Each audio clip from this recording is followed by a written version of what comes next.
പറയും ബാക്കി ഇത്തിരി ഹെഡ് വെയിറ്റ് ആണ്, ചില ഒളിപ്പ് കുറെ കാശൊക്കെ ആയി പോയി, ചില ആളുകൾ എലിച്ച് തലക്കനം ആയിക്കോട്ടെ.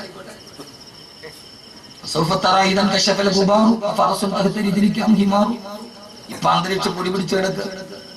ഇപ്പൊ നമ്മുടെ വിചാരം നമ്മൾ കുതിരപ്പുറത്താണ്, പൊടിയൊക്കെ താഴട്ടെ, അന്തരീക്ഷം വെളിക്കട്ടെ, അപ്പൊ അറിയാം അപാരസും തഹത്തിരിക്കാം ഹിമാറു കുതിരപ്പുറത്താണോ കഴുതപ്പുറത്താണോ നമ്മൾ ഇരുന്നാണ്. നമുക്കെന്തിനാണ്? അതൊരു മീസാൻ എന്ന ത്രാസിന്റെ ഭാരമല്ലേ. അള്ളാഹു നിലനിർത്തി തരട്ടെ, അള്ളാഹു നിലനിർത്തി തരട്ടെ. എന്നെ കൈതോടുകാർക്ക് നന്നായിട്ട് അറിയുമെന്നറിയില്ല, പക്ഷെ കൈതോട് ബേക്കറി എനിക്ക് നന്നായിട്ട് അറിയില്ല. അറിയാമത് അറിയില്ല, നിങ്ങൾക്ക് എന്നെ അറിയില്ല. നിങ്ങൾക്ക് ഈ ഫോട്ടോയിൽ വിളിച്ചുണ്ടാവുമ്പോൾ ഒരു ബാക്കി അറിയാവുള്ളൂ. ഞാൻ 18 വർഷം മുമ്പ് പൂന്തറ അറബി കോളേജിലെ ഹാഫിളായി ഞാൻ അവിടെ 1ാം ക്ലാസ്സിൽ പഠിക്കുക. അവാമിലിടും മീശ പൊടിച്ചിട്ടില്ല. എന്റെ ഉസ്താദ് പി കെ കോയ ഉസ്താദിന് അള്ളാഹു ഖബറിടം വിശാലമാക്കി കിടക്കട്ടെ. എന്റെ ഉസ്താദ് മരിച്ചു കിടന്നപ്പോഴാണ് പള്ളിയിലെ സെക്രട്ടറി പറഞ്ഞത്, കോയ ഉസ്താദിന്റെ മയ്യത്ത് കണ്ടപ്പോൾ എനിക്ക് മരിക്കണമെന്ന് കൊതി തോന്നിപ്പോയി. അങ്ങനെയുള്ള പണ്ഡിതന്മാരൊക്കെ വളരെ കുറവാണ്.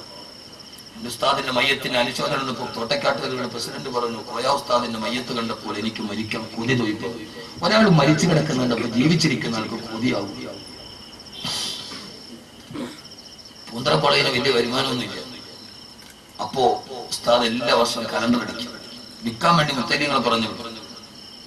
ഞാനും എന്നൊരു സുഹൃത്തുണ്ടോ വട്ടപ്പാറ മനുഷ്യ, നിങ്ങളുടെ മഹലുകാരൻ, ഞങ്ങൾ രണ്ടുപേരും കൂടെ വന്നു. വേക്കൽ പള്ളി വലിയ സമ്പന്നരുടെ പള്ളിയാണെന്നാകട്ടെ, അന്ന് ആദ്യമായിട്ട് ഞാൻ വേക്കപ്പള്ളിയിൽ പള്ളിക്ക് എന്റെ ദറസിൽ എനിക്കിടക്കുള്ള കുട്ടികൾക്ക് ഭക്ഷണത്തിന് വേണ്ടി ഒരു ജുമൈക്കുമ്പ് പ്രസംഗിച്ചു.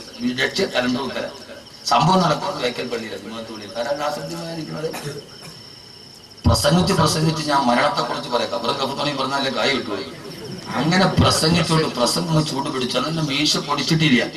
പ്രസംഗിച്ചുകൊണ്ടിരിക്കുമ്പോ ഒരു മണിയായി. അപ്പൊ പെട്ടെന്നൊരു ശബ്ദം,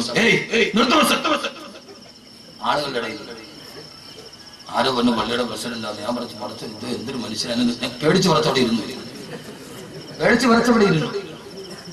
കഴിഞ്ഞപ്പോ എനിക്ക് ആ മനുഷ്യനോട് ഭയങ്കര ദേഷ്യം തോന്നി. ഇവിടെ എന്തൊരു അഹങ്കാരി, പ്രസംഗിച്ചോണ്ടിരിക്കുന്നു,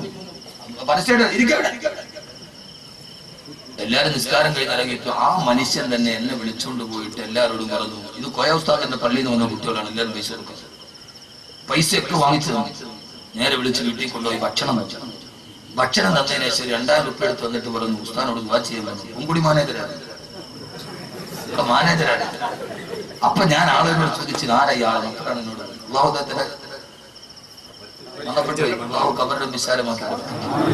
ഏതായാലും 18 വർഷം മുമ്പ് ആ മനുഷ്യൻ എന്ന 2000 രൂപയുടെ പ്രതിഫലം അദ്ദേഹം മണ്ണിൽ കിടക്കുമ്പോൾ ഇത്രയും പേര് ആമീൻ പറഞ്ഞു അല്ലേ. അപ്പൊ അങ്ങനെ ഞാൻ വേക്കൽ പ്രസംഗിച്ചിട്ടുണ്ട്. ഇതാരും അറിയാത്ത ഞങ്ങൾ മാത്രം അറിയുന്ന സീക്രട്ട്. അദ്ദേഹം മരിച്ചു പോയി ജീവിച്ചിരിക്കുന്ന ആൾ ഞങ്ങളുള്ളൂ. അള്ളാഹു നമ്മളെ നന്നാക്കി തരട്ടെ.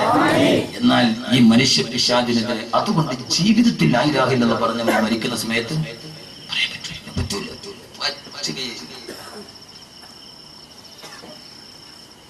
എന്നാൽ അതേ സമയത്ത് മനുഷ്യ പിശാചിനെതിരെ പടനയിച്ച ആളാണ്, പോരാട്ടം നടത്തിയ ആളാണ് കരീമുല്ലാഹി മൂസ. എങ്ങനെ മരിച്ചത്?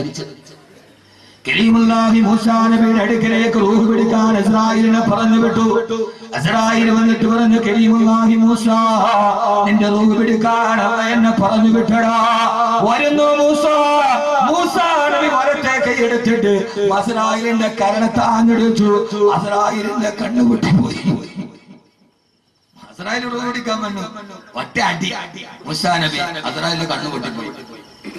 ഇത് കെട്ടുകടയിൽ അഹ്മദ് കബീർ പച്ച കിതാബ് നോക്കിയിട്ട് പറയുന്നതല്ല. ഇമാം ബുഖാരി ഉദ്ധരിക്കുന്ന സഹീഹായ ഹദീസാ. അസ്രായീൽ പൊട്ടിക്കരഞ്ഞുകൊണ്ട് അല്ലാഹുവിന്റെ അടുക്കലെത്തി, അല്ലാഹുവേ, മരിക്കാൻ ഇഷ്ടമില്ലാത്ത ഒരാളുടെ റൂഹ് പിടിക്കാൻ എന്നെ എന്തിനു നീ പറഞ്ഞു വിട്ടു? അല്ലാഹ്, നിന്റെ മൂസേനെ അടിച്ചെന്റെ കണ്ണു പൊട്ടിച്ചു. അസ്രായീൽ കേൾക്കേണ്ട സംഭവമല്ലേ. അസ്രായീൽ വന്ന അങ്ങനെയല്ല. എന്താ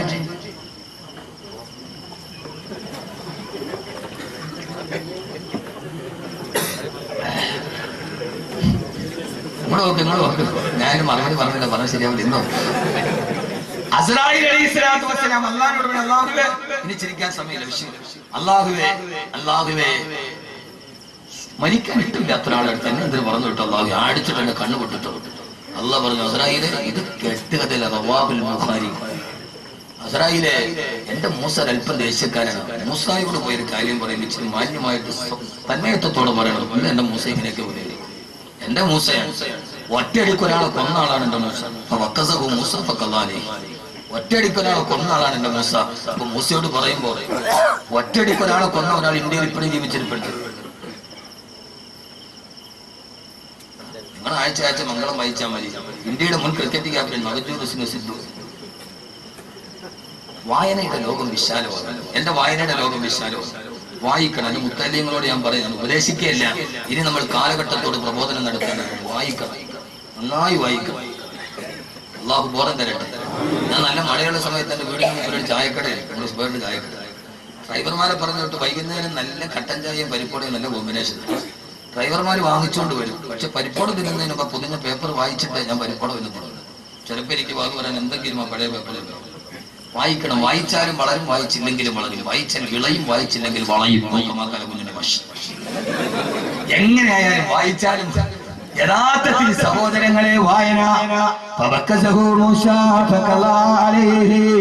മൂസ അടിച്ചു, ഒറ്റയടിക്ക് ഒരാളെ കൊന്ന ആളാണ് മൂസ. അതുകൊണ്ട് സാവധാനത്തിൽ പോയി പറയും. അസ്രായീൽ അലൈഹിസ്സലാത്തു വസ്സലാം തിരിച്ചു വന്നു. അല്ലാഹുവോട് പറഞ്ഞു, മൂസാ നബിയോട് പറഞ്ഞു, മൂസാ, അല്ലാഹ് എന്നെ പറഞ്ഞു വിട്ടതാണ്, നീ സമ്മതിക്കുമെങ്കിൽ നിന്റെ റൂഹ് പിടിക്കാം. മൂസാ നബി പറഞ്ഞു, റൂഹ് പിടിച്ചോ, എനിക്ക് പ്രശ്നമില്ല. പക്ഷേ എനിക്ക് ബൈത്തുൽ മുഖദ്ദസിന്റെ ഭാഗത്തേക്ക് പോകണം. അവിടെ വെച്ച് എന്റെ റൂഹ് പിടിക്കാം. അസ്രായീൽ, എനിക്ക് ബൈത്തുൽ മുഖദ്ദസിന്റെ ഭാഗത്തേക്ക് പോകണം. മരിക്കുന്ന ഒറ്റ ആഗ്രഹമുള്ള മൂസാ നബിക്ക് ബൈത്തുൽ മുഖദ്ദസിന്റെ ഭാഗത്തേക്ക് പോകണം. മൂസാ നബി നടന്നു. ബൈത്തുൽ മുഖദ്ദസിലേക്ക് പോകുന്ന വഴിക്കാണ് കരീമുല്ലാഹി മൂസാ നബിയുടെ ഖബർ. ഞാൻ സിയാറത്ത് ചെയ്തിട്ടുണ്ട്. അല്ലാഹു പോകാൻ തൗഫീഖ് നൽകട്ടെ. അല്ലാഹു പോകാൻ തൗഫീഖ് നൽകട്ടെ. എന്താ മൂസാ നബി ബൈത്തുൽ മുഖദ്ദസിലേക്ക് പോകുന്ന ഭാഗത്ത് തന്നെ എനിക്ക് മരിച്ച് ഖബറടക്കണമെന്ന് പറയാൻ കാരണം അറിയില്ല. എന്റെ ഒരു പ്രശ്നം, ഞാൻ ഒരു വിഷയം പറയാൻ നീട്ടി പരത്തി വിശാലമായിട്ട് പറയാം. പറയാതെ പോയാൽ മനസ്സിനൊരു തെളിവെടുക്കും. എന്താണെന്നറിയില്ല. മൂസാ നബിക്കറിയാം അതിനെയാണ് വരാനിരിക്കുന്നത്. സുബ്ഹാനല്ലദീ അസ്റാ ബിഅബ്ദിഹി ലൈലൻ മിനൽ മസ്ജിദിൽ ഹറാമി ഇലൽ മസ്ജിദിൽ അഖ്സാ. അവസാനം വരുന്ന നബി മുഹമ്മദ് മുസ്തഫ സല്ലല്ലാഹു അലൈഹി വസല്ലമ ഇതുവഴിയാണ് മിഅ്റാജിന് പോകുന്നതെന്നാൽ ഇത് മൂസാ നബിക്ക് അല്ലാഹു നൽകിയിട്ടുണ്ട്. പോകുന്ന വഴിയിൽ മുഹമ്മദ് നബി സല്ലല്ലാഹു അലൈഹി വസല്ലമയുടെ ഒരു ദുആ കിട്ടാനാണ് മൂസാ നബി അവിടെ പോയി വഫാത്തായത്. അല്ലാഹുവിന്റെ റസൂൽ പറഞ്ഞല്ലോ, പോയ വഴിക്ക് ഞാൻ അവിടെ ഇറങ്ങി. റഅയ്തു മൂസാ മുസല്ലിയൻ ഫീ ഖബരിഹി. ആ സമയത്ത് മൂസാ നബി ഖബറിന്റെ ഉള്ളിൽ കൈകെട്ടി നിസ്കരിക്കുകയാ.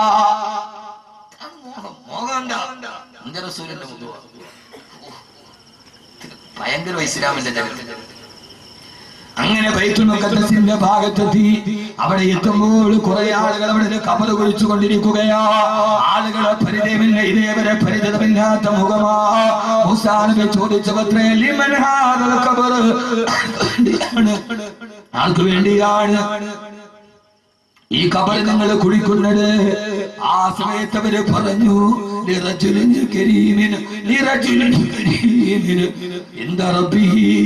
അല്ലാഹുവിന്റെ അടുക്കൽ മാന്യനായ പുരുഷന് വേണ്ടിയാ. അല്ലാഹുവിന്റെ അടുക്കൽ മാന്യനായ പുരുഷന് വേണ്ടിയാണ് ഞങ്ങളിത് കുഴിക്കുന്നതെന്ന് പറഞ്ഞു. ആരാ കുടിക്കുന്നത്? മനുഷ്യരല്ല,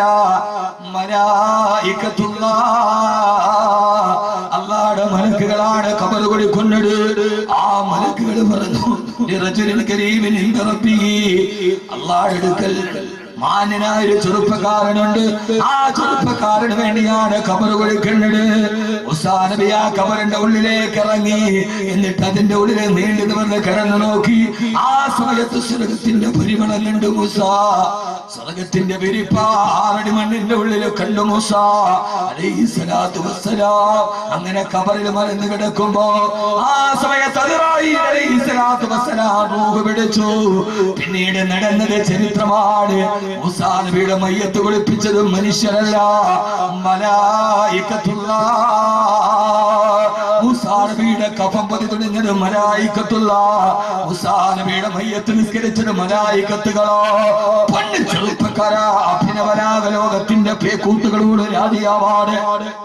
കാലഘട്ടത്തിന്റെ കാലച്ചുവരെ കണ്ടെറിഞ്ഞ് കാലഘട്ടത്തിന്റെ കനലുകളെ പോലെ കാലിടുമ്പിനേക്കാൾ കരുതലുള്ള കാലത്തിന്റെ കാവലാളുകളാകാൻ ഫിറൗനെതിരെ പൊരുതിയ മൂസാ നബിയാണ്. പിന്നെ മയ്യത്ത് നിസ്കരിച്ചതും മലക്കുകളാ. പറ്റുമോ നമുക്ക്? കഫം പൊതിഞ്ഞതോ മലക്ക്, കുളിപ്പിച്ചതും മലക്ക്. അല്ലാഹു ബോധം തരട്ടെ, അല്ലാഹു ബോധം തരട്ടെ, അല്ലാഹു ബോധം തരട്ടെ. ഹബീബായ നബി മുഹമ്മദ് മുസ്തഫ. രണ്ടാമത്തെ ശത്രു മനുഷ്യ പിശാച്. പോരാടിയാൽ ഏറ്റവും നല്ല മരണം കിട്ടും. ഇനി എത്ര വേണം പറയാം? ഉദാഹരണം അവസാനത്തെ പറയാം. അവസാനത്തെ ഹബീബായ നബി മുഹമ്മദ് മുസ്തഫ. മറുഭാഗത്ത് മനുഷ്യ പിശാചാരാ, മറുഭാഗത്ത് മനുഷ്യ പിശാചാരാ. അബൂജഹൽ. അബൂജഹൽ ബദറിന്റെ പൊട്ടക്കണത്തിൽ പുഴു നാറിയിട്ട് ചത്തുപോയി അബൂജഹൽ. അല്ലേ? അങ്ങനെയല്ലേ? ആയത്തുണ്ടല്ലോ. അബൂജഹലിനോട് അള്ളാഹ് പറഞ്ഞല്ലോ, നിന്നെ കൈകാര്യം ആയത്താണ്. നോക്കാതെയുള്ള വാദം. ഇന്നലെ വാദം കഴിഞ്ഞ് വീട്ടിൽ എത്താൻ രാവിലെ 7 മണിക്ക്. കൈതോടെ എഴുന്നേറ്റ് അർദ്ധഹാലിലാണല്ലോ. ഉറക്കച്ചടവിൽ എവിടെ എത്തിയത്? ഒരു ബിസ്ക്കറ്റിൽ ഉറങ്ങിപ്പോയി. നോക്കാൻ പറ്റില്ല. എന്താ كلا لم ينتهي لنسفعا بالناصية ناصية كاذبة خاطئة فليدع ناديا سندع الزبانيا. നിന്റെ തമ്മാടിത്തര നിർത്തിയില്ലെങ്കിൽ, നിന്റെ ഈ തമ്മാടിത്തര നിർത്തിയില്ലെങ്കിൽ നിന്റെ മൂക്കിനിന്റെ ഈ കുടുമയിൽ പിടിച്ചിട്ട് നിന്നെ ഞാൻ വലിച്ചെറിയും അബൂജഹലേ. നിന്റെ ഈ മുടിക്കെട്ടിൽ പിടിച്ചിട്ട് ഞാൻ വലിച്ചെറിയൂടാ. വലിച്ചെറിഞ്ഞില്ലേ ബദറിന്റെ പൊട്ടക്കിണറ്റിൽ? ഹബീബായ മുത്ത് ഈ തലമുടിയിൽ പിടിച്ചിട്ട് അബൂജഹലിനെ പൊട്ടക്കിണറ്റിലേക്ക് എറിഞ്ഞപ്പോ ഈ ആയത്തോടെ പറഞ്ഞില്ല അബൂജഹലെ നിർത്താൻ. നിർത്തിക്കൂടെ സഹോദരങ്ങളെ? ഈ ആഭാസങ്ങൾ, ഈ ഹറാം, ഈ പലിശ, ഈ മദ്യം, ഈ അള്ളാഹ് കിട്ടപ്പെടാത്ത ജീവിതം എല്ലാം എന്തായി? ഒന്നുകിൽ നിർത്തിയില്ലെങ്കിൽ എന്റെ കുടുമയിൽ പിടിച്ചടിയാൻ മരിച്ചു. അള്ളാഹു നമ്മളെ കാക്കട്ടെ, അള്ളാഹു നമ്മളെ കാക്കട്ടെ, അള്ളാഹു നമ്മളെ കാക്കട്ടെ. അതുകൊണ്ട് മനുഷ്യ പിശാചുകൾക്കെതിരെ പോരാടുക ഏറ്റവും നല്ല മരണം അള്ളാഹു നമുക്ക് നൽകി അനുഗ്രഹിക്കുമാറാകട്ടെ. കൂടുതൽ ഞാൻ നീട്ടുന്നില്ല. ഇനി മൂന്നാമത്തെ ശത്രുവിനെ കൂടി പറഞ്ഞ് നമുക്ക് തിരിയാം. മൂന്നാമത്തെ ശത്രു ആരാ? മൂന്നാമത്തെ ശത്രു ആരാ? ഒന്ന് മനുഷ്യന്റെ പിശാച്, മറ്റ് ജിന്നുകളുടെ പിശാച്. ജിന്നുകളുടെ പിശാച് ആരാ? ഇബ്ലീസ്. ഇബ്ലീസ് ജിന്നുകളുടെ. പെട്ടെന്ന് നമുക്ക് തിരിയാം. അവരെ പോലല്ലോ ഇടയ്ക്ക് തീർന്നിട്ടല്ലേ പോളൂ. എന്നാ ആയുധം പറഞ്ഞു. ഇവർക്കതിനെ പോരാടാൻ ആയുധം വേണ്ട. അല്ല, ശത്രു നമ്മളെ കൊല്ലാൻ വേണ്ടി അള്ളാഹ് 30 ദിവസമാണ് ഞാൻ സുല്ലിട്ടു എന്ന് പറഞ്ഞ കാര്യം. അള്ളാഹ് 30 ദിവസമാണ് ഞാൻ ഇല്ല, ഞാൻ സുല്ലിട്ടു. പറ്റൂല. ആയുധം വേണ്ട പോരാടാൻ. എന്താ ആയുധം? ആയുധം അള്ളാഹ് തന്നെ പറയുന്നു. അതിന്റെ ജീവിതത്തിൽ മൂന്നാമത്തെ പിശാച് അല്ലേ? പിശാച് ആദം നബിയെയും ഹവ്വാ ബീവിയെയും സ്വർഗത്തിൽ നിന്ന് പുറത്താക്കി. ആദം നബി എവിടെ ഇറങ്ങി? ആദം നബി നിലമേര് വെച്ച് പറഞ്ഞപ്പോ ആദം നബി പിന്നെ ആദം നബി പിന്നെ മംഗളിയാനി കയറി ചന്ദ്രനിൽ പോയി. ആദം നബി ഭൂമിയിൽ ഇറങ്ങി ആർക്കറിയാൻ പാടില്ല. ആദം നബി ഭൂമിയിൽ ഇറങ്ങി. ആദം നബി ഭൂമിയിൽ ഇറങ്ങി. ഹവ്വാ ബീവി ജിദ്ദയല്ല ജദ്ദയാണ്. ആരും മലയാളികൾ കസറിട്ടത് ജിദ്ദയല്ല ജദ്ദ. വെല്ലുമ്മ. അപ്പൊ അറബികൾ വെല്ലുമ്മയുടെ ആളുകളും ഇന്ത്യക്കാര് വല്യാപ്പാട് ആളുകളും. ഇവരുടെ കൂടെ ഒരു മഹാനം കൂടെ അവിടെ പുറത്തിറക്കിയല്ലോ. ആരാ? ഫഖ്റുജ് മിൻഹാ ഫഇന്നക റജീം. സമയത്ത് പറയാം. ഫഖ്റുജ്, നീ ഇബ്ലീസ്, നീ ഇവരെ കൂടെ പുറത്തോട്ട് പോകും. ഇബ്ലീസ് എവിടെ ഇറങ്ങി? നമ്മൾ ഏത് ചരിത്രത്തിന്റെയും പകുതിയെ ആദം നബി ഇന്ത്യയിൽ ഇറങ്ങി. ഹവ്വാ ബീവി ശ്രീലങ്കയിൽ ഇറങ്ങി.